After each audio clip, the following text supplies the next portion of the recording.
তপনস কিচেনের এক নতুন ধরনের ফল নিয়ে, টক ফলের উপকারিতা নিয়ে আপনাদেরকে দেখাচ্ছি। এই ফল কোথায় কী নামে পরিচিত আপনারা আমাকে জানান এবং দেখতে থাকুন নতুন নতুন ধরনের ফলের সম্বন্ধে এবং ফল খেলে কী উপকার হয়। দেখুন, আমি আপনাদেরকে দেখিয়ে দিচ্ছি মাদারি ফলের গাছটি। এই ধরনের গাছ হয় এবং ভীষণ রেয়ার, বাজারেও আপনারা পাবেন না। যারা আশেপাশে হয়ে থাকে তারা আপনারা এই ফল পেড়ে খেতে পারেন। ভীষণ ভিটামিন সি সমৃদ্ধ এই ফল, শরীরের জন্য এবং হাড়ের জন্য ভীষণ উপকারী এবং আমাদের শরীরের জন্য এই ফলের উপকারিতা আপনারা বিভিন্ন রকম সার্চ করে জানতে পারবেন। আমি যতটুকু জানি ততটুকু আপনাদেরকে জানালাম।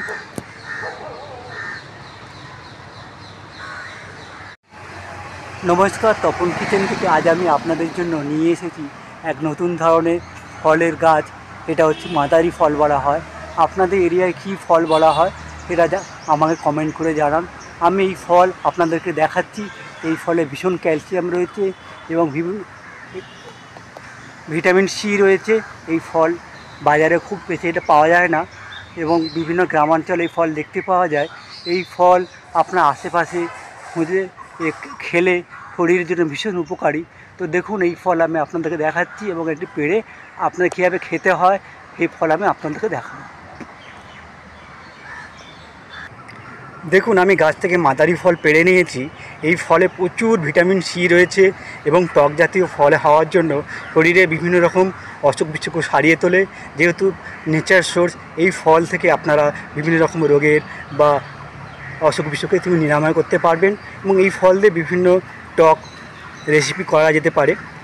যেহেতু আমি গাছটা দেখতে পেলাম, এই গাছ আপনাদেরকে দেখালাম। এই গাছে ফল কেমন খেতে, ভীষণ টক খেতে, পুরো পাকেনি, হালকা পেকেছে। তো এই ফল আমি আপনাদেরকে আপনারা দেখে বলুন কোথায় এই গাছ পাওয়া যায় এবং এই ফলের নাম আপনারা কি নামে ডাকেন আমাকে কমেন্ট বক্স করে জানান। আর দেখা হচ্ছে অন্য এক ধরনের রেসিপি নিয়ে। ধন্যবাদ। তপন কিচেন থেকে আপনাদের এই রেসিপি ভালো লেগে থাকে তাহলে আপনারা একটা লাইক করে দেবেন। ভালো থাকবেন, সুস্থ থাকবেন এবং দেখতে থাকুন আমার নতুন নতুন ধরনের বিভিন্ন ফলের, টক ফলের বা বিভিন্ন ধরনের গাছের সম্বন্ধে আপনাদেরকে জানাবো রেসিপির সঙ্গে।